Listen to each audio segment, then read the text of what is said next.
Tommy, I got a bone to pick with Facebook Marketplace. Oh, yeah? What's that? Well, we've been looking for a C3 Corvette, the one that's like the Coke bottle, the sexy one. Mm-hmm. And I've been combing through ads for it because Craigslist is kind of dying. Everything's kind of moved over to Facebook.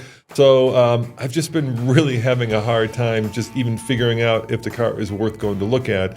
And so I thought it'd be fun to do a podcast talking about what not to do when you're posting a car on Facebook. Okay, yeah, that sounds good. And also some tips that if you are trying to sell a car, Yeah, exactly. some ways to get the most money and how to sell a car quickly. Yeah, so let's start with my basic premise, which is people, especially with like classic cars like Corvettes, buy those cars with their heart, not with their head. And the way you get to their heart is through their eyes. And so I think one of the biggest mistakes that people make is they just don't really put a lot of time and effort, if any, into the pictures of the vehicle. So let me start with this one that I was looking at, which is the very first one here. And you can tell that is a Corvette that I can't even tell what color that is, Tommy. Well, I think this guy's going for the barn find look. So if you're listening to the podcast, we're taking a look at a 78 Corvette that's parked in between two cars, jammed in between two cars, covered in dirt. And we can see it's a 78 Corvette, 25th anniversary, runs and drives, just been sitting for a little bit. A little bit is a bit of an understatement, I think, because it looks like it has about 14 inches of dust on it. Some really crazy cars in the background, though. Look at that. So clearly this is a car that's been abandoned in like a warehouse, and this guy's trying to move it on. But, and it's covered in cat and raccoon paw prints. Paw prints, yeah. So, look, my assumption here is driven 93,000 miles, 25th anniversary. My assumption is that whoever is selling this, if they can't even be bothered to clean the car off, then the car is probably has a lot of deferred maintenance. I mean, you know what I'm saying? If you can't even be bothered to clean it off, well, I like the interior, it's red, and pull it out and present it in such a way that makes me want to buy it. But maybe you're right. Maybe this is the barn find look. But then again, if you look, it was listed a year ago, dude.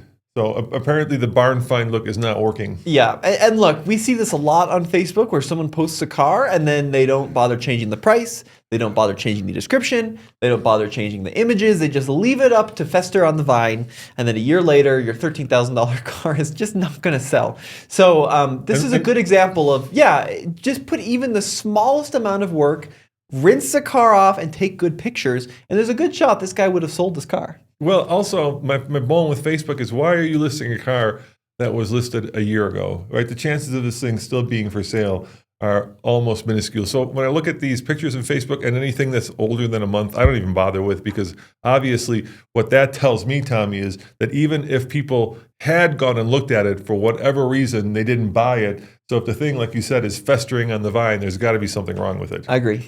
So let's go to the next one. This is another picture one. Cole, show that one, the $23,000 1972 Corvette. This is exactly what you don't want to do when you're selling a car. Now, this was listed 2 weeks ago in Pueblo, Tommy. I mean, I'm kind of interested in this car. So what you're seeing is basically the middle of the car for all of you who are listening to this as a podcast. And there's one picture, it's shot into the sun, and you don't see the front, you don't see the back, you just see the middle of the car. But this guy also has 3 Zs, apparently, which we see there. No, it's a really good point, right? Make sure you can see the car from all angles, so that a potential buyer has an idea whether or not the right side actually exists or whether or not it has been scraped off by a pole. So yeah, I think it's a really smart thing to include more than one image. I would do a minimum of Facebook of probably 8 pictures is kind of a sweet spot. I think there's a limit on how many you can actually post. But get good shots of the front 3/4. That's kind of the money shot. The front 3/4 is the one you want. From both sides. And don't shoot it into the sun, and don't shoot it vertically. The rear 3/4, which you definitely want. A nice wide shot of the interior, a nice wide shot of the engine, and then a tight shot of the odometer, and ideally a VIN, if you're comfortable with that. That is kind of what I look for in a good posting. Yeah, and I think if you're like us and you buy a lot of cars, you go to sites like Bring a Trailer or Cars and Bids, and there you will have literally hundreds of pictures of cars, of everything. We're not asking for that kind of detail, but we're certainly asking for more than one picture. Let's see the description, Cole. Let's see what he says about the car, or she says about the car. C3, all original, matching numbers, saddle brown interior, automatic trans, 350 T-tops. This is the last year for front and rear. The chrome bumpers, tilt wheel, air conditioning, runs great. Listed below actual value, so you get a great deal for your investment and an awesome car to enjoy. Yeah, but I don't see any of that. I mean, I read the words, but he says excellent condition. Don't have a clue if that's true or not. And this car is being sold in Pueblo, which is from here about 3.5 hours. So I will not be driving down to Pueblo based on this ad. And if this car is truly what the seller is, it might be a gem in the rough, but I can't tell. So it's not going to get looked at any more than we just did. So one tip I have beyond just the good pictures, let's move on to the about the vehicle section, right? Yeah. So clearly this car has probably, unless it's the highest mileage C3 I've seen in a while, it says it's been driven 480,000 miles. So if you're going to put the mileage in the description, try to get the right number of zeros. I see this a lot, where likely this person means 48,000 miles, they add another zero. So I have no idea what the actual mileage is, but it's probably not 480,000. And then, this guy did do a good job of doing automatic transmission, exterior color, fuel type. That's all very good. I think you have to fill that in. I think those are... And clean title. Yeah. But you'd be shocked by the number of times I've seen that stuff wrong. All right, let's go back to another one. And also, we may be in a car category here, C3 Corvettes, that lend themselves to older, maybe non-technical people. Cole, let's look at the red one, the $20,000 1972, that one, yeah. So this is another example of, like, if you can't even be bothered to pull the cover off completely. So what we're looking at is, once again, a half a Corvette, because the cover has only been pulled off half. And what I'm seeing, I like, but I immediately, look at that interior. You could at least clean it off. You know what I mean? I mean, it's just, oh my God. So now we're looking at a brown, like a baby puke brown interior on this car, which is very sad. It's not that bad. You don't think it's that bad? No, it's very 70s. It's period correct. Yeah, it's fine. I mean, the problem with it. Well, there you go. He took the cover off that side. Yeah, but he only got, like, this is a weird picture where what we're seeing is the front fender and the engine is sideways here, I think. So, okay. So I think we've gotten the picture part established. Yeah. So what are some other things that people should do or not do when posting a car? All right, I'll give you another one. Go back, Cole. So let's look at this main page now. You see the one for 13,000, the red one there where it says Wolf on it. So that's one ad where this car is for 13,000. You included a video, 1978 Chevy Corvette, which is nice.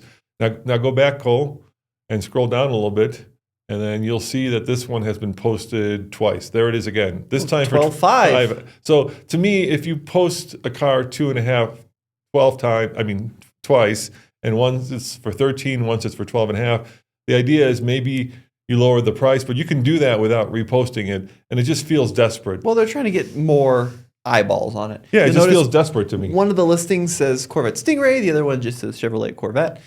I think that it's a common tactic on Facebook. It's a little bit annoying, but if you are going to post your car more than once, at least keep the pricing consistent across the vehicles. And I do like how the pictures are actually very good on this car, and I also like that they included a running video. That's also a really nice thing, so I can see how it runs, and that's good. That's just more transparency that a buyer needs.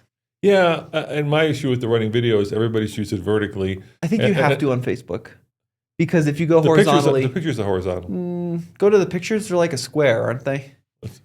Yeah, they're a square. I think if you post a video on Facebook, it goes like a weird little like letterbox thing, but I could be wrong. I don't know. I mean, cars are horizontal; they're not vertical. So I like this. Now we're looking at pictures that are up close of the headlights, and we're seeing that there's a lot of like obvious damage. Yeah, which is good. So that was documented. Same thing with the bumper. So this person's actually done a pretty good job listing this. I think it's good to see the imperfections and some of the features. Overall, we got some wides, we got some tights. It's not a perfect listing, but it's pretty good. Now, I don't like when the description kind of threatens the buyer. And what I mean by that is, if you read the end of the description, he says, one of a kind, call, hidden information. I have it on consignment, first come, first serve. Kind of trying to tell me you better come buy it before somebody else buys it. And that immediately turns me off because it's obviously first come, first serve. You don't need to tell me that. And by saying that, I feel like you're threatening me to buy it quickly before somebody else does. Okay. I think that like a lot of that you'll see on Facebook. How about this one? Low ballers stay away. Real offers only. Might be facilitate shopping. Getting divorced. Need a settled price. The problem is like there's so many scams on Facebook. It just feels scammy. No, the opposite. There's so many scams on Facebook. I think people feel the need to clarify. Like I don't want to be messed around with this. True. Yeah. So I don't have a huge problem with that. This is kind of part of how it goes on Facebook. It's definitely the Wild West out there, right? I mean, my number one thing that I like to do is, so if I'm looking at this car, right? The first thing I'll do is I'll message the person and I won't say, "Hi, John, is this still available?" Right. Because 9 times out of 10 that'll be ignored, but I'll say like a sincere message, "Hey, I'm interested in your Corvette. I have a couple questions. I would like to learn. Do you mind giving me a call?" And typically my rule is I won't go and take time out of my day to see the car unless I can talk to the person. Yeah, I'm with you because you're really buying not the car, but the seller. Well, yeah, to some extent. Right. And if this, in our experience, and we've bought at this point, I don't know, maybe hundreds of cars, too many, right? And I've learned that if the seller is nice and, polite and honest, then the car is all that. And if the seller is sketchy and kind of, like doesn't want to answer your questions or can't call you back, then chances are the car has issues. So if I can't talk to the seller, I will not, like you said, take the time out of my day to go and look at the car.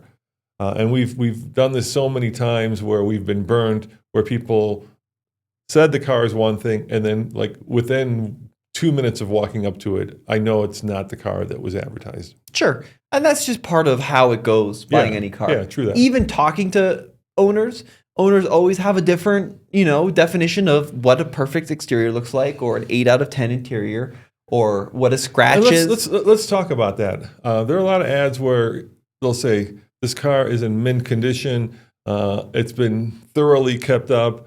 It was always garaged. I've sorted everything. And then you look at the mileage and it says 225,000 miles. There's no such thing as a car in mint condition with 225. There is a car that can be in good condition, but with 225 miles, that car is used up. I disagree. I don't disagree because things that seem simple but are critical to the car start to go wrong at like that 100, depends on the era of car, right? But let's say from that 150 to 200 mile, 1,000 mile range, like really important, silly things that are very important start to break because the car has just been used up because it's that old. I'll give you an example. Window regulators. It may seem like a small thing that the passenger window regulator dies, but I promise you in our Porsche, when my window regulator died, the first thing I did was go and immediately fix it because anytime you want to pull up to a Starbucks or anytime you need to talk to somebody and you can't roll down that window, it makes the car almost undrivable. And these things will start to go at that mileage. And if you're buying a 4-door, that's 4 window regulators that are just going to time out because they're too old. So the question is there, what's more important? Condition or mileage, or both, right?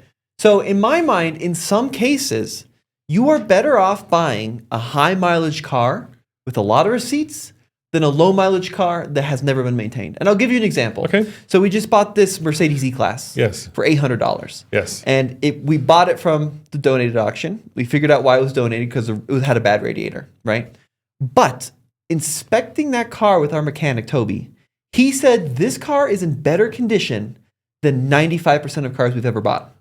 And it's got 542,000 miles. And we brought him some fairly low mileage stuff, but this is a car that has been meticulously maintained. When the shocks went bad, the shocks were replaced. When the control arm bushings went bad, control arms were replaced. When a leak happened, leaks were replaced. But the stuff that doesn't get replaced is the stuff that makes the car a pain in the ass. And I'll give you an example. You showed me that car, right? So the first thing I did was I opened that center console, and the whole center console came off in my hand. Sure. So it's that kind of stuff that doesn't get replaced. But when that kind of stuff breaks, it makes it so annoying for me that I don't want to own that car. Yeah, but I would argue that would happen at 80,000 miles as well. It's just an old car. It's a 23-year-old car. So if that car had 40,000 miles or if it had 549,000 miles. And I'll give you an example. A buddy of mine, really interesting guy.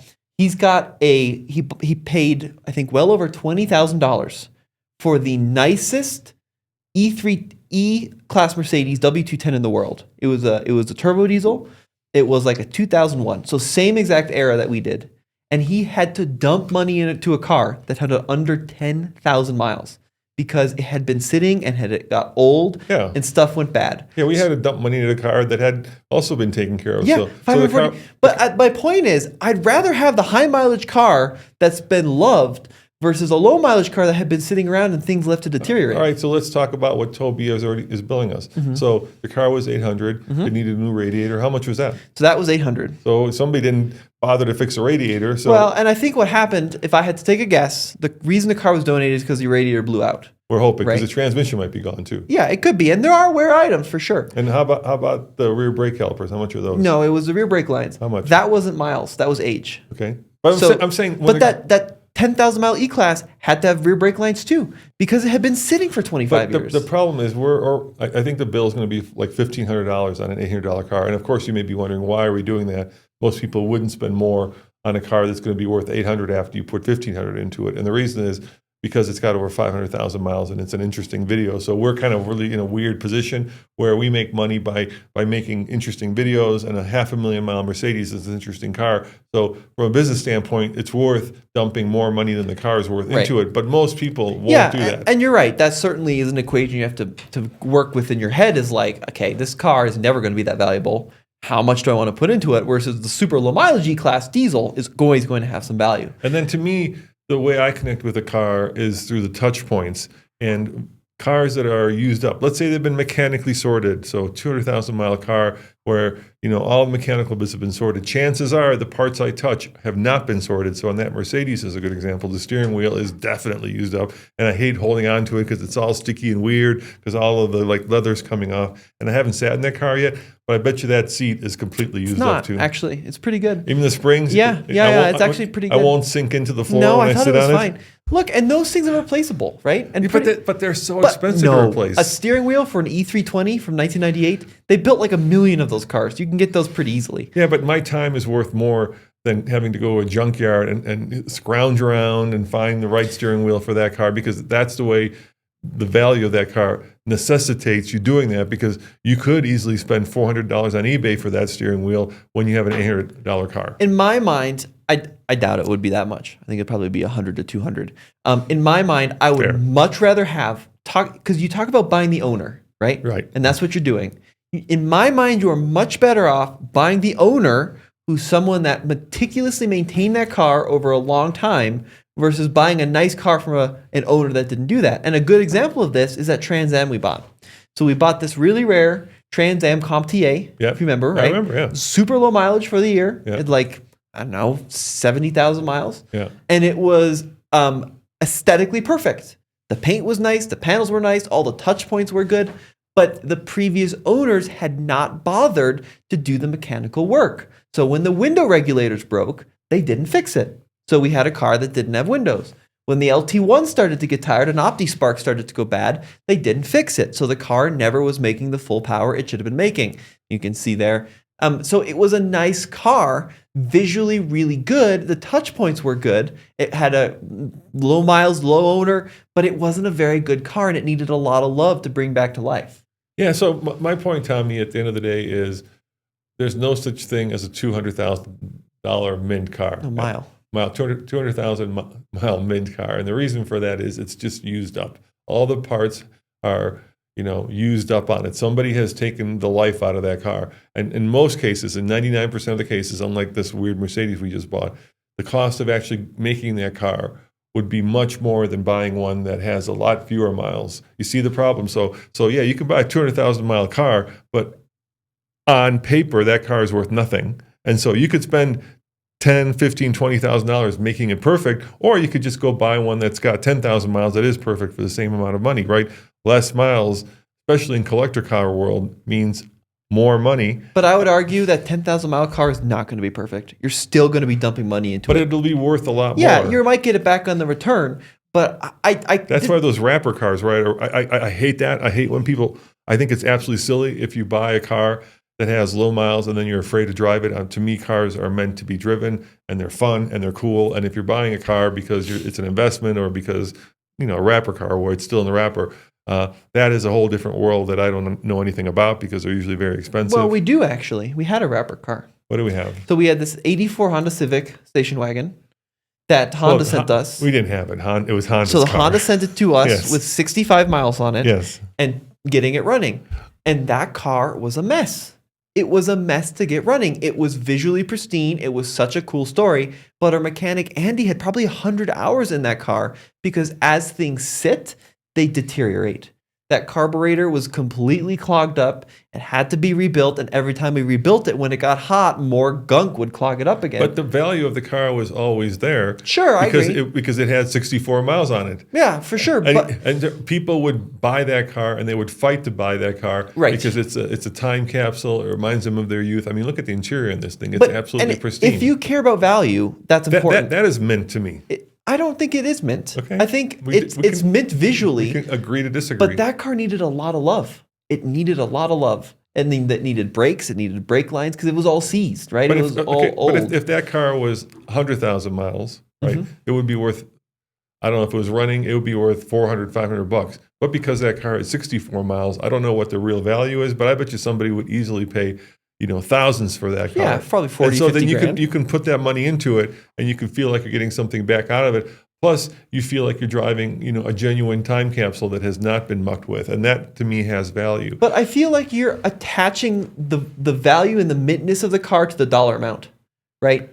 Just because a car has high mileage doesn't mean it can't be mint. It's not mint. It's used up. That's, but if my whole premise is it's just used up. This is the ship of Theseus discussion we had. I think it's Theseus. Yeah, right. Well, if you repair the entire... If you replace every part, is it the same car? Right? If you restore, like Matt Fair's Million Mile Lexus just got restored, fully restored, is that a mint car? Right? Ship of Theseus. If you replace every board on that ship, at what point is it no longer the same ship? But the problem is with cars, every board isn't going to get replaced. Well, I disagree. I mean, there'll be a lot of parts that will not get replaced. Some of those boards don't need to be replaced, though. Some of them do, and they won't get replaced. Yeah, but my point is, you can definitely have a high mileage car. All right, let's not bicker. I think it's an interesting conversation, though, because a lot of people out there have high mileage cars. If you keep it up and if you maintain it, I still think that car can be mint. I think that's very rare. I think the 90% of the Corvettes we've been looking at Facebook are not mint and have not been maintained to the high standard. But just because a car has high mileage doesn't mean that it's not going to be a good car. And the other problem, Tommy, is you're living in this world where you think that a 200,000 mile car has been meticulously most of them haven't. Maintained. Yeah, most of them haven't. And people have replaced stuff before. A 200,000 mile car is just one break away from going to the junkyard, and that break will happen. Yeah, 100%. I agree. And most people don't follow what I'm talking about. Yeah, but I'm saying it is possible. There is that small subset of people that love and treasure that car, money to no object, like this Mercedes we bought. This guy brought it into the Mercedes dealership for a starter motor at 418,000 miles. Yeah, why would you do that? There's no financial benefit in doing that. You're paying top dollar for a car worth nothing. That's why we bought it, because it was loved and it was maintained. So let's keep going. So here's another conversation we can have, like knowing what the value of your car is when you're posting it. So look at this $30,000 Corvette there, 1973 Chevy Corvette. Now, I may be out of my depth here because I don't know these C3s that well. So this is it's a blue Corvette. It's got white stripes on it. It's a 73. It's got that kind of cool rack on the back. It looks really clean, driven 58,000 miles. It's got the manual transmission, which always carries a premium. This is another point that Bring a Trailer talks about a lot. Yeah. Just because it says it's 58,000 miles, especially with these 5-digit odometers. True that, yeah. True mileage unknown, unless you have rigid documentation to prove this thing hasn't rolled over. So it says it has matching number L48 engine and a 4-speed manual transmission. Has one repaint of the original color, which is great. The car runs and drives great. I don't think the repaint's good. Okay. Yeah, the interior looks good. I had nothing but bad news with repaints, but keep going. You're right. I mean, yeah, repaints. Oh God, there's so many levels of repaint. You know what I mean? Right. It could be anywhere from the rattle can to the Mako to a $20,000 job. Yeah, I mean, there's so much unknown. Hey, can you click see more there for? Oh, this is interesting. he's looking to trade it for such things as excavation equipment, classic Harley, or gold, Tommy. He's looking for gold. Nice. So if you have $30,000 worth of gold, you could trade it. Gold is going through the roof right now, No, I by the way. mean, so So he's asking for $30,000. Right. If you look at all the other Corvettes, C3s that are standard, that car, in my mind, is a $15,000 car. So Unless there's something makes, and I don't know Corvettes, there could be something unusual, but I don't think it is. So the way I check the value of the car is I do a search on Haggerty, right? Haggerty Insurance, when somebody goes and insures their car with them, they find out how much that car was sold for. So they have thousands, tens of hundreds of thousands of cars that they insure. So they have a really good idea what the value of that car is. So let's see what Haggerty says a 1973 base Corvette is worth. well, hang on. It's not a base Corvette though. Okay. And this is what's important to realize is especially with these early C3s. Yes. Numbers like L48, LS4, L82. Yeah. Or in some cases, Like I said, this is where I'm out of my depth. if you get a really special engine in a car, Right. it can be the difference from $30,000, $50,000, or $1 million. Yeah. Right? If you get a really special one. So the closest one I could find was actually the 72 Yeah. with that same L48 engine. You can see is worth about 23. So the guy, according to Haggerty, he's $7,000 off. But that's in good condition, and Haggerty has 4 different condition levels. That car was good. That was I know good when I see good. Well, usually it's not good. It's usually fair. Because Haggerty's good condition is actually pretty hard to meet. Yeah. And you can see, like, look at this. So there's a bunch of other... Click the little question mark by good condition. It'll describe what that means. Runs and drives well, flaws, not noticeable to passerbys, most common condition. So, okay, let's see this is a good condition car. Yeah. Now go back to the picture, Cole, on that 73. There's also some adjustments. Is it a manual transmission? It is. So then go back to Haggerty. So it was a $23,000 car. If it's a close ratio manual, then we're looking at plus $1,000, right? Yeah. Plus $200 for power windows, plus $2,000 for AC on all others. So there are some value changes that would adjust the price of this car. If you scroll down, Cole, if it was just a standard 4-speed, sometimes they have like $15K. We looked at it. But look, this is a good example. So especially with these Corvettes, they have 10,000 sales data, right? The most recent sale was for $26,000. The lowest sale was for $400, and the highest sale was for $3.1 million. Sure. And this is all within that C3 Corvette. Yeah, 68 to 82. Right. So it's really important that when I'm pricing a car, I go on to plus something like Haggerty, or I find very close comps, because in the classic car world, alphanumeric 3-digit number could be the difference from $15,000 to $1 million. All right. Well, let's go back. Let me show you another car. We're talking about like the difference of cars. Go back. Keep going back one more, Cole, and I'll show you a good example of that. Let me scroll up a little bit, Cole, please. Is that the up? Okay, scroll down. No.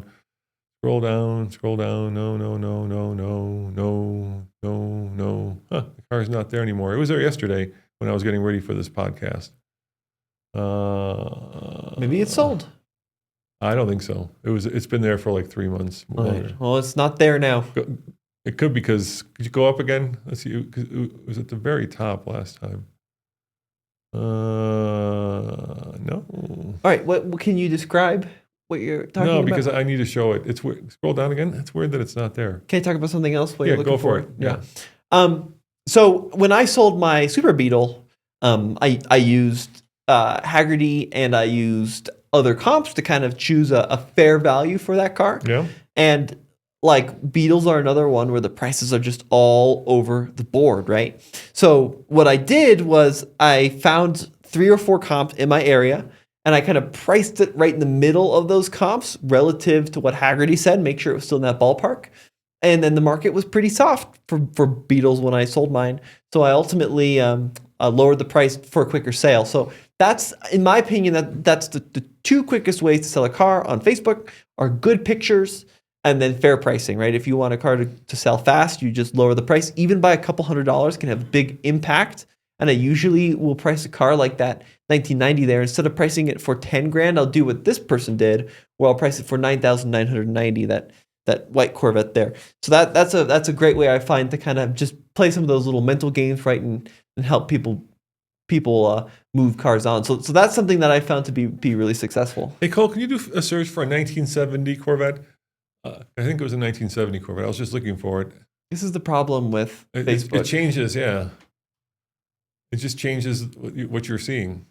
There it is. See? Okay, click on the silver car, and it didn't show it to us last time, that car. So that's a 1970 Corvette for $49,000. Yep. Which seems to be really expensive, even for a pre. And then the other thing to keep in mind, in places like, I think this is also in California, places like Colorado, Corvettes, any car that's pre-1976 carries a premium because it doesn't have to meet emissions. Sure. This is actually a good deal on this car. So why is this one $49,000? Because this is an LT1 car. Okay. It's numbers matching LT1. And LT1 was a fairly rare option for a high compression, high powered 350 small block. So you had the big block cars, and then Chevrolet introduced this pretty low take rate for this option, which was a 350 small block, but with high compression in the engine and more horsepower. How much? So it had less than the 427. I think it had pretty much the same horsepower as the big block car, but it was much smaller and lighter. So this is a real enthusiast choice, and you can also see that this person knows that, and they listed power brakes, power windows, tilt-stop steering, which were all options that can add value to the car. So this is actually not a bad deal. So while we were looking at other comps for 70s that might be 20, 25, this one at 49 is not a bad deal because of that LT1 engine code. Well, let's see what Haggerty says, Cole. Why don't you punch in 1970 LT1. Just do 1970 Corvette, and we'll see what the price spread is. Okay, let's see. Yeah. Okay, so we can see an L46 car is worth 36, and an LT1 car like that one is worth 43, and a base one is worth 30. So that's 43.8. In good condition. Plus 1800 if it's the close ratio, which I think this one is. I think it had power windows, and I think it also had AC. Let's go back. Let's see if it had AC. Go to the power windows for sure. Power windows, power brakes. Mileage may be original. That's so it's got 72,000. But go to the interior or the engine pictures. Let's see if we see an AC compressor on that engine. I don't see an AC compressor. Can't see one. Go to the interior, Cole. Is there an interior pic? Okay. So look, he's not that far off. But my point is that even at 43 or 44, he's asking 49. You could probably negotiate him down to that Haggerty value. And usually, either for Facebook and for Craigslist, my rule of thumb on that is if you're going to price your car and you want to sell it, price it at the fair price and add like 10% to it, because be ready to drop it by 10%. And I think that is a normal. So if a car is 50,000, really you should be ready to drop it to 45,000. Sure. That's just a basic rule of thumb. Mm-hmm. And if a car is 10,000, be ready to drop it by 1,000. Yeah, I agree. I think that's a good way to look at it. All right, should we talk about some other stuff? Yeah. Did we go through it? I think we got it all pretty much. Yep. Yeah. So pictures, good description. Keep it accurate. Right. Mileage. Get the right price. Take it down if it hasn't sold, or lower the price. I wouldn't do multiple postings. I think that makes you look desperate. Talk to people on the phone. Yeah. Meet in public places. The usual safety bits. Yeah. Yeah. So yeah, I think that that pretty much covers the gamut. One other thing I want to talk about, and this is like a cliche that people always use, and that is go get a pre-purchase inspection. And I in real life, I think that is so hard to do, Tommy, because the problem with the pre-purchase inspection is not just the logistics of it, is that the seller has no motivation, basically, to allow you to do that. Well, they have the motivation because they think you're going to buy it. That kind of shows you're a serious buyer. But it also shows him that, and especially with old cars, right? Like this Corvette he's described, this 1970 Chevy LT1, he's described it as in being really great condition. I promise you, if I take that car to a mechanic, I can find $20,000 worth of repairs on that like that. Sure. Right? And so the seller knows that, and then I'm going to come back to him as a buyer, and I'm going to be like, hey, I took it to my mechanic, and he said that it needs this, and this. So are you willing to lower it $20,000? And then you're in this weird position. Well, then you say no. That's the end of the weird position. But no, it is a weird position, because now, I've spent a lot of time and money, right, getting that, and then the buyer's like, no, go jump in a lake. I get that it's got some issues, but I don't necessarily value those issues because the price of the car is what somebody else is willing to pay for. Well, then you say no and you go to the next one. You just spent a lot of time and money, and then if I'm the seller of that car, I know this guy's going to try to bang me over the head with that pre-purchase inspection. So what's my motivation for doing it? Well, so you say it needs $20,000 worth of work. Yeah. Would you take $5,000 off the sticker? And that likely they would be reasonable and say, yeah. That's what happens a lot of the time, right? I hope you're right, because a lot of the time the kind of people who do that aren't going to be like, would you take 5? They'll be like, would you take 15 off the sticker? Well, and then you say no. So like it's not the great thing about Facebook is there's a lot of sharks in that sea. There's a lot of fish in the sea. And then the other problem with that pre-purchase inspection is I actually called this guy because I was interested in this car, and he said that because it's winter, he's turned off his insurance, and he can't really even drive it. So look, you're looking for a car that's very hard to find, right? These are not common. So all of a sudden. The insurance, so he's also worried about it because it's his baby. So you're going to say, I'm going to take it, drive it to a next town over, give it to my mechanic. And he's like, hey, my insurance isn't even on this thing. So what if you pay a mechanic to come with you? Yeah, that's a possibility. So that's another option too, where maybe you don't get as thorough of an inspection. Maybe you don't have the access to a lift, but you can certainly get a good sense of what's good on it, what's bad on it. Like I say, to me, you make very good points, but buying a car, the reality of buying a car is much different, right? You make it sound like it's this very clean transaction where, half the time, especially on Facebook, more than half the time, Tommy, I can't even get the seller to call me back. Sure. Let alone bring a mechanic for a pre-purchase inspection, right? Yeah.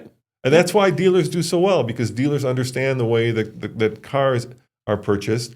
And it takes a lot of work and it takes a lot of effort and energy to buy a good car from a private individual, whereas you can just go to the dealer and have your temporary plate in Colorado given to you, have your financing done at the dealership and walk out with a new car, whereas I got to deal with some guy who's turned the insurance off on his car, and then I got to get my mechanic, and then I got to negotiate for the price. And I think all that just leads to people buying cars from dealers. It also saves you money because a dealer is going to be 15% more. Or the other thing people do is they buy their cars off of online auctions, because once again, a lot of those online auctions do this for you, at least in terms of the pictures and in terms of the description. But look, the fact of the matter is, in my opinion, an online auction is a terrifying prospect.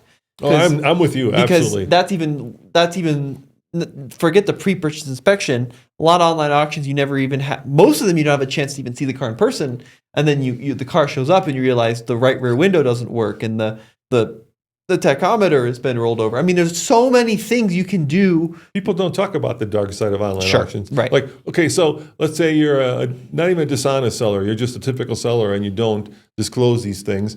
That's dishonest. Okay. You don't disclose these problems, or you don't think they're important. I want to give a person benefit of the doubt. And then you buy this car. It's across the country, which most of them are. Very rarely are they in your neighborhood, right?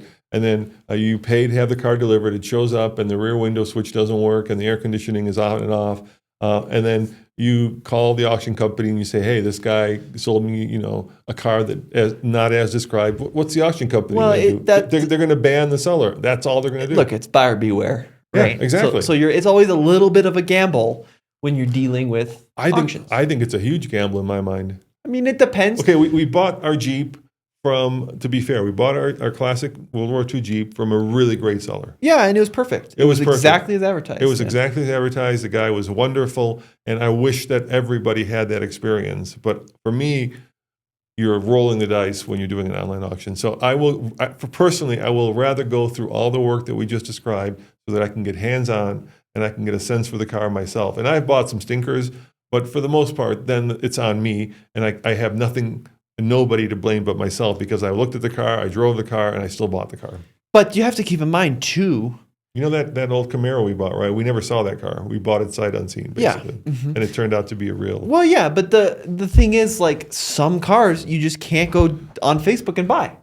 So if you want a C3 Corvette, anywhere you are in the country, you'll have 25 listings in your area. Yeah, for sure. If you want a restored World War II Jeep, where are you going to go to get it, right? Well, I mean, obviously, a great place to buy that is you join the Model T community or the World War II Jeep community, and a lot of those cars trade hands. Talk about a lot of work. Then you have to build trust with people. You have to find the right person. And if someone's not selling, you have to convince them to sell, or maybe it's selling, but it's not the right one. I mean, that can be a year-long process, right? But it's a rare car, and if you want exactly the right one, not that rare. 600,000 of them were made. But I'm saying a lot of those cars never see auctions or Facebook Marketplace. They're sold among. That's a great situation, but that's a tough road to go down. Yeah, that's a tough road. Yeah, and especially if it's something like a Model T, right, where you could join a local club and then see if anyone's selling, and then no one sells until they die, and then they die. The great thing about a Model T is that they're that simple that there isn't, it's hard to hide fault. I mean, there's like Sure. 4 things that can go wrong with it, and those things are pretty easy to see, right? Yeah. The engine is so basic, the transmission is so basic. Yeah, but there's still stuff you can hide. Yeah, but not like a modern car where, there's so much That's more. not that modern. But you know what I'm saying? There's so much more that can be, like there's no window regulators in a Model T. Right. There's no air conditioning, Sure. air conditioning compressor. There's no power brakes, right? There's none of that. But there's a shocking amount of stuff that can go bad in a Model T Sure. that you can hide. Like rear differential problems are very, very common. Or what's the condition of the bands in the transmission? You need to reband, and then you've got your Babbitt bearing. I mean, there's a lot of stuff that can go wrong on a T. I think you're overcomplicating it, but fair. You're the Model T expert. Now, should we move on? I think we've beat this one pretty good. Yeah, so guys, let us know in the comments below maybe any experiences that you've had buying cars online or from Facebook Marketplace or at the auction, and let us know if they've been good or bad. I'm really curious. I can only kind of, this is a very tainted conversation because I can only go by what I've done personally. All right, let's talk about what we've been up to this week. So I was just in San Francisco driving a bunch of Cadillacs. So I drove the new Cadillac Optic. Yeah, let's talk about that. Which is the new baby EV Cadillac SUV. And then I drove the new Cadillac Escalade IQ, which is their full-sized $130,000 monster of a vehicle. So Cole and I were out in San Francisco having some fun in the sun. And this was a big surprise. I really like this little Optic. Is it based on any other GM platform, EV platforms? So it's based on the Equinox EV. That's what I thought. Which is the small crossover. Yeah. But I was pleasantly surprised that they went through a huge amount of effort to not just make it feel like a rebadged 1980 Cimarron. So that they actually, the days of old GM where they would change the headlights and the emblem and add some more velour to the interior are gone. Okay. This thing feels like a bespoke product, which I was super surprised with. It was the biggest differentiation between a Chevrolet counterpart I've seen. So I like the design. Pretty It's good very value modern, too. Yeah. Yeah, so How much does it cost? So $54,000 is the starting. This one was fully loaded. It was about $60,000, which is a lot of money. Once again, feels $10K too expensive, but okay. Yeah, but hold your horses there. So Yeah. this competes with the Model Y. Comes standard with Super Cruise, right? So really it competes with the Model Y long range all-wheel drive with full self-driving. I'm feeling like for 60 you can get a Lyric. That's going to be $57,000. And the Lyric's a little bit more. Is it? Yeah. Okay. So comparable Model Y with full self-driving is going to be $57,000. This is $60,000. Then you start adding some colors and stuff on Model Y, and you're pretty much there, right? This car has heated, ventilated, and massage seating, which is very good. It's got physical controls on the interior for important stuff, which I thought was excellent. It's got all sorts of funky and fresh materials. The build quality felt excellent. It has the Google interface on the screen with Google route planning, which I haven't experienced, where you can say, I'm in California, I want to go to Boulder. It will, Google, not Cadillac, Google will tell you where to stop and for how long to stop. Super, super, super well integrated with the car. It's got real stocks. It was very, very comfortable in the interior, so I think they did so much right. I like the design of it. It looks very clean. At 302 miles of range. I like when they put this like very long elastic fabric on the dashboard like it has. It feels Swedish in some ways. And believe it or not, this is about the same price and in some cases cheaper than the fully loaded Equinox. Like if you get the top of the line RS Equinox, they're like $58,000. You know, with Tesla being boycotted and sales plummeting, and Model Ys and Model 3s just stacking up at their stores, I think I was thinking about this. I'm like, who benefits from that? And then I was walking the dog today, and I saw a brand new Volkswagen ID 4. Yeah, and I'm thinking that people are buying these cars. In much of the world, electric car sales are up. The death of the electric car has been prematurely forecasted, and so I think cars like this are going to benefit from from the fact that a lot of people now think Tesla is toxic, and so maybe the death of the electric car, like I said, has been overblown. Yeah, no, I mean, I think that this is a really good option, and what we're finding now is, especially with the access to the supercharger network that GM, Ford, and all these other companies are rolling out, that the Tesla Advantage is kind of slipping considerably. I mean, there are some things that this Optic doesn't do very well, like the charging time. You know what the real head scratcher is, Tommy? Sorry. The charging time is not very good. Like it's 150 kilowatt AC, or DC charging versus 250 plus for some of the competition. You know what the real head scratcher is? What? Why Tesla opened up their network to competitors, because that to me was their biggest advantage. Well, I think that make them a lot of money. You think? I mean, how much? What do you think it cost GM to charge a Tesla networks? Don't know. So I mean, there could have been a lot of money changing hands there, and then you've got the future GM buyers that are going to be spending money at Tesla chargers. So maybe there's more money in it than we think there is. Or maybe they gave up a huge advantage that they're now regretting that they don't have anymore, because, the reason I would buy that if Tesla wasn't in, the situation it's in right now over a Model Y is because of the Tesla charging network. And now with a lot of companies having access to it, I'd be like, I'll just get that. There's still some things Tesla does better. Yeah. Range on this car is 302. Okay. It's got like an 85 kilowatt hour battery. I think it's 85 kilowatt hours. And then there's no front trunk, which is still dumb, right? Yeah. So there's some packaging things which aren't very good. But as a whole, it's an amazing product. By the way, I've been really enjoying driving the Model S around. We have this 2014 Model S we bought for $13,000, 100,000 miles. And it has been an amazing car to drive around in. Yeah, even an 11-year-old Tesla is still a very good car. And it's funny because we bought it for $13,000 before they, hit the fan with Tesla. Yeah. And Tesla prices, I was looking across the board, are down 15% right now. And yet that car with 100,000 miles still has at least, 200-ish miles of range. We'll do a range test on it. Yeah, no, for sure. I mean, I think even in the winter, so Recurrent, our charging analytics sponsor, monitors hundreds and thousands of cars, right? And they have the data on how various models do in degradation over time. Our car's right where it's supposed to be. It was sold new with 265. According to Recurrent, we're down to like 235. So we've lost about 30 miles of range, but that's over 11 years and 100,000 miles. And it says in the next 3 years, Recurrent says we're supposed to be getting about 231. So we've kind of plateaued on the degradation on the battery. And realistically, I've been experiencing about 200 in the winter. I would say that is the biggest myth in the electric car world. And I don't know how you bust that myth, but let me bust it for you. That you don't have to do that. I'm going to bust it, Tommy. Oh, come on, let me have fun. You're like, you should see the look if you're listening to this. No, look on his face is like, I'm just worried if you an oyster. If you touch the mic. Oh, it'll be fine. It's got the little things get pretty Cole rough is there. laughing over there. So here's a secret, Tommy. All right, I won't touch the mic. You're giving me that nasty well, look. I don't know much about audio equipment, but when I see Billie Eilish perform, she usually doesn't hold the mic cover thing. Oh, now I'm right in front of my there you face. Go, okay. And I can't see my face. That's not good either.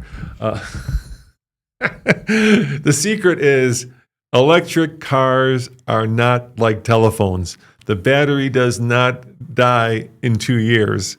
In fact, studies have shown, repeat that, serious studies have shown that you lose 1% of an electric car's battery per year, which means a 10-year-old electric car is still going to have 90% of its battery. Mm-hmm. So let me repeat that, 1% a year. So don't freak out. It's not really linear though. I'm just being, but on average. And so, if you take the politics out of it, this is a great time to buy a used Tesla. Sure. I think if you live in San Francisco, that may be a hard thing to swallow because especially there, people driving Teslas are just getting a lot of crap. But if you're worried about, supporting the man versus the company, then a used Tesla is not going to give a lot of money to the company unless, I guess, you charge it on a supercharger and buy a lot of parts for it. But in general, we took our Model S to the Tesla store and found that it didn't need a lot of parts. I mean, the stuff it needed, we could have replaced. We didn't because it needs about $2,500. I mean, it needs suspension. The suspension's pretty tired on that car. There's some clunks, like it needs control arms. And then the big concern about these early Model S's is the coolant actually getting into the motor. There's a design flaw with these cars where coolant can bypass a seal and then fry your motor. And then you do something called a coolant delete, which is something that's probably recommended. We should probably do. Yeah. But we lucked out because ours had its motor changed. Yeah, but when they replace the motor, they replace it with the same faulty motor. Right. I'm saying, but it has been replaced. Yes, but it's making a couple weird sounds. Like what? Like when you floor it, the motor goes. All right, let us Did you know hear that? if you're a Tesla tech. Let us know what that means. Yeah. So I think that it's probably fine, Uh-huh. but there are like a couple weird groans coming out of the car every now and then. I'm not too worried about it because it is such an affordable car, but as a machine, it's got great technology. In my opinion, this technology is pretty much on par with what you can find out of a new one. For $2,500, you can update the computer, Sure, but overall, I think you need to. and then you get things like you can like do YouTube and stuff like that. Yeah, I don't care about that. Yeah. It has dog mode already. It's got camp mode. It's got the amazing route planning. And it's got free supercharging for life, which Yes, is, but it's very slow. by the way, it stopped charging. I got a notification last night that it stopped charging at 54%. Why did it do that? I don't know. I wonder what happened. Yeah. The charger at the ranch has some issues. So the supercharging speeds, apparently in 2019, Tesla kind of nerfed the charging speeds on the older cars. Software update, they went from like, that was like 150 or 200 down to like 60. So it does supercharge very slowly. And I think part of that is A, they want to keep these older Model S's on the road for a long time. And then B, oh, interesting. Yeah, it got stuck. And Stop then, charging, yeah. And then B, they don't want people free supercharging for a long time because that costs them money. That's my personal theory, is that they nerfed charging speeds a little bit to save themselves some money. Somebody set the charger down to 50%. I don't know what happened there. It wasn't me.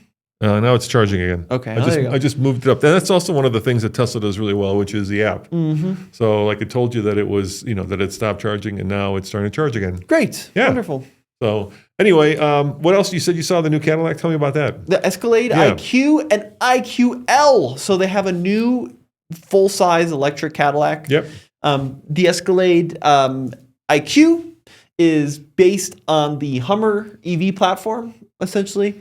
Pretty much the same team that did the Hummer, same team that did the Escalade IQ. And then the L is a slightly longer version. They don't actually change the wheelbase, but they do add space for the third row. It's like 5 inches longer. Both of them are over 8,000 pounds.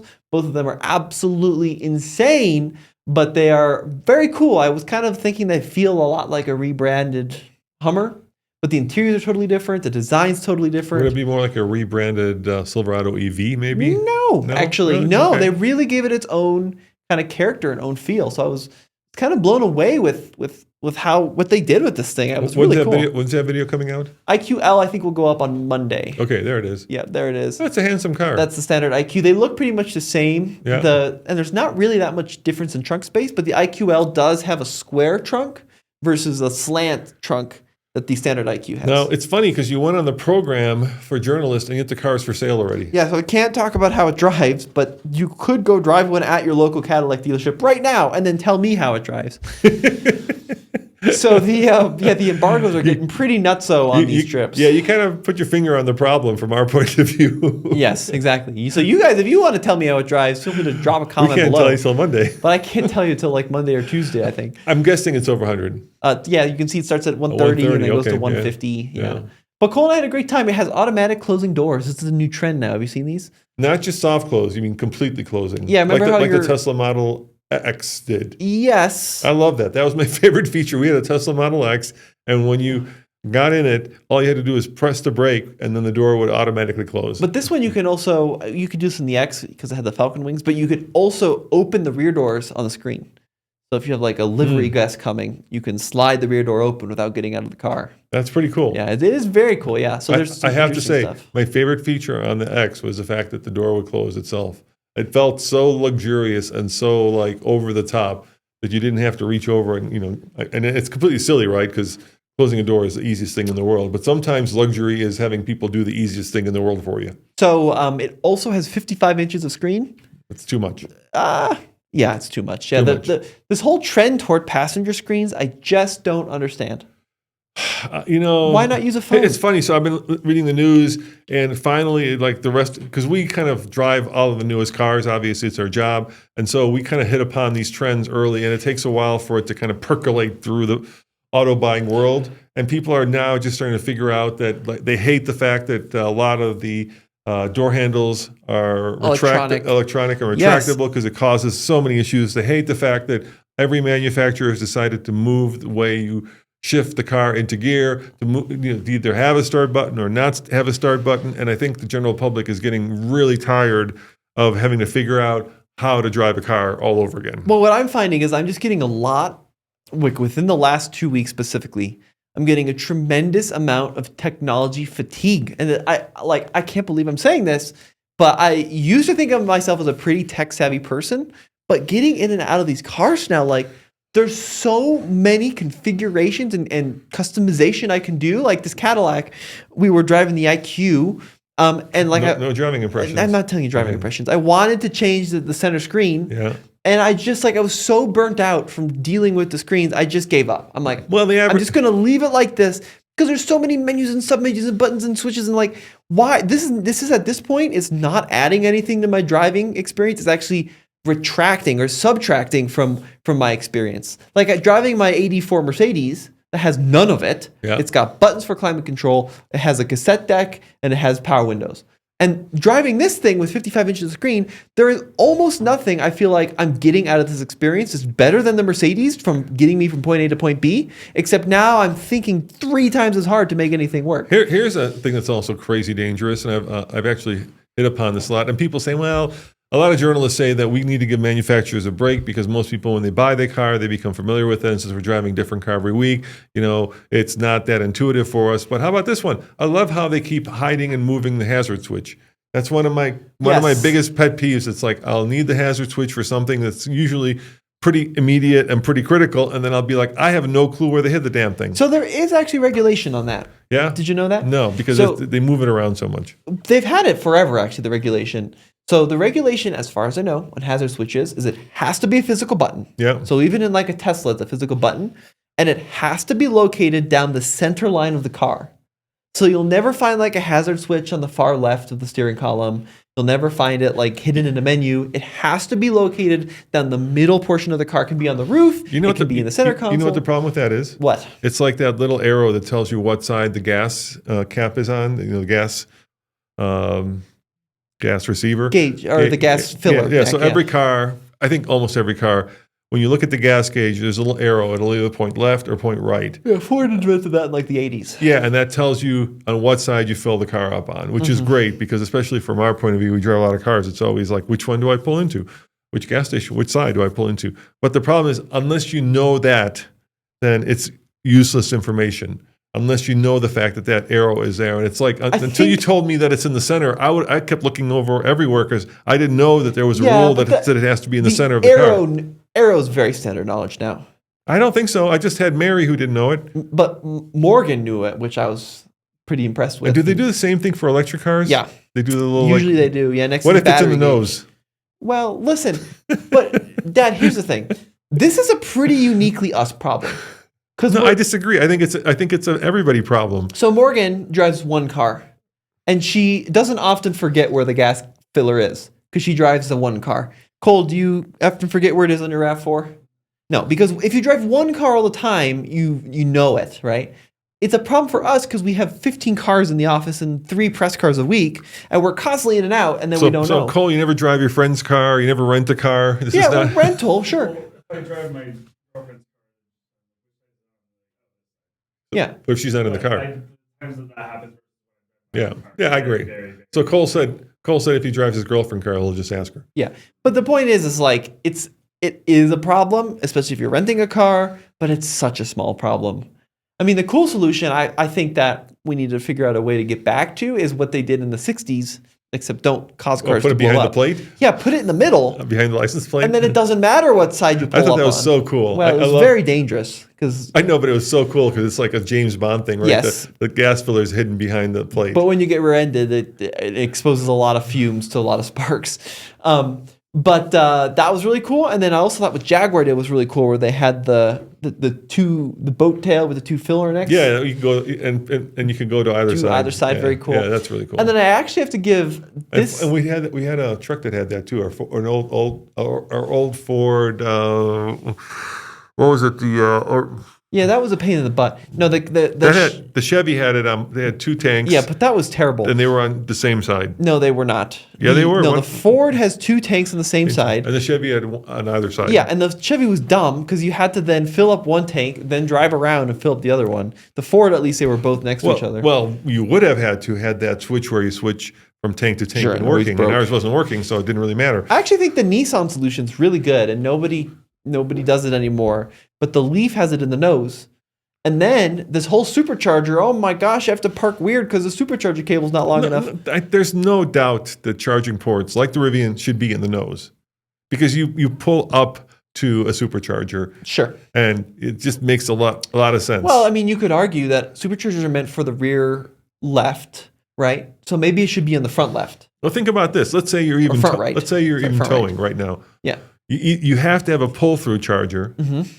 or you're going to block every Sure. charger. Whereas if it were in the nose, if the Cybertruck had it in the nose, you could potentially just pull up right up to it, and then the load, your trailer would be behind Blocking you. the whole road. No, you wouldn't be. Usually things are like in parking lots, right? So Yeah, but if you did that at the 29th Street Mall, you'd be blocking the not whole in the road. mall, but if it's a parking lot and there's nothing behind you, that might actually work. Sure, I think that the nose charging is a really good idea. You know, it's a good idea. Hey, manufacturers, get together and standardize it. Yes, that should. But they haven't done that with fuel either, which is dumb.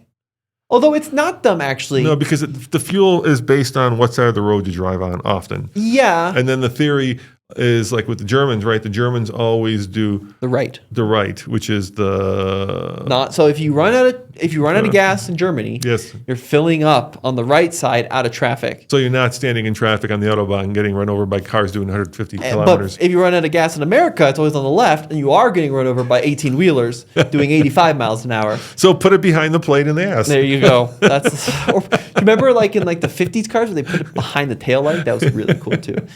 Well, Tesla does that, No, not like they did in like a 57 Cadillac. but this is kind of behind the no, it's taillight. next to the taillight. In the 50, have you seen a 57 Cadillac? Yes, I know what you're talking The about. taillight actually folds down, and then the filler is behind the taillight. I say bring back giant fins. Bring back the fin. It impales children. Bring back fin and giant booby bumpers. Little Timmy on his bicycle. That would be cool. An electric car with fins and those like booby bumpers. They're not booby bumpers. They're the little rocket bumpers. Yeah. That's what they said, but you know what they were thinking. All right, folks. Did you Well, know, hey, before we go, you had how much time? How long have we gone? Okay, let's one more thing because it's interesting. You had an interesting conversation with a GM engineer when you were in California about the Camaro. Tell me what you found out. This is something that I found very interesting because I haven't heard this. yeah, super cool guy. Kind of one of the guys in charge of the 5th and the 6th generation Camaro. He'd been at GM for 40 some years. Yeah, we had a long discussion about like kind of the development of those cars, and 5th gen Camaro was actually almost canceled because that was mid-development when the financial crisis happened, and then GM went into bankruptcy, and then the government came in, right, started running the show, and the government actually went to them and said, cancel Camaro. This is not a needed project when you're facing bankruptcy. And the team was so far into that project, they said, we already spent 9 figures. You want us to cancel it? And they allowed it to happen. So that car almost didn't happen. And at the same time, actually, he was saying they also had a Chevelle in development and all these other Pontiacs too. But the most interesting part was, Taj, right, who just retired, who was Taj, yeah. Taj, who was the chief engineer of the Taj Jutcher. Corvette, right? There was a rivalry between Camaro and Corvette internally at GM. Huge rivalry. Yeah, the And- Camaro and Corvette teams were largely different, and they had a great kind of almost brothership rivalry where they were constantly joshing each other to make their cars faster. And the question that I've always wondered is, if the Camaro guys came out with a car that was quicker, let's say on the Nürburgring, than the Corvette, would GM allow them to do that? And you found out the answer to that. So I guess on 6th generation, when they were doing ZL11LE, if I remember correctly, they set a Nürburgring record of like 122 in that car. In the Camaro. In the Camaro, which at the time was faster than the official record set by Corvette. I think this was C7 then. This engineer was with Mark Royce, Right. who was Big Cheese at the time, He's a big cheese. and said, "Listen, Mark, we got more to go in this car. We could make this car faster, but like we're already faster than Corvette. Like, is this going to be a problem for the marketing?" And Royce was like, "No, go for it. Make this thing as fast as you possibly can." That is so cool. Or maybe around like I think the official time was a 115 or 115, a 715. That'd be really a 115 would be amazing. It was like a 715, and apparently on an unofficial record they even got it faster afterwards. But they were able to eke more power to this thing, and they were not concerned at all about taking market share because price-wise, of course, the Corvette lives. Yeah, above right. the, And there's above like the this Camaro. perception that they can't make the Camaro too good, or it'll take away sales from Corvette. But I got confirmation that never happened. It was always about making the best car Did you ask him possible. why they built such a high belt line? Yeah, I did not. No, I did not. But apparently they had plans for 7th gen when it was canceled, and I couldn't squeeze out what those plans were. He wouldn't tell Electric? me. I presume it would have been an electric base 7th gen. All right. Well, there you have it. You heard it first on the Fast Lane Talk. Car Chat Yes. podcast. Podcast. That's right. And as always, head over to alltfl.com where we got more discussions there. Yeah, we'll see you next time. Ciao.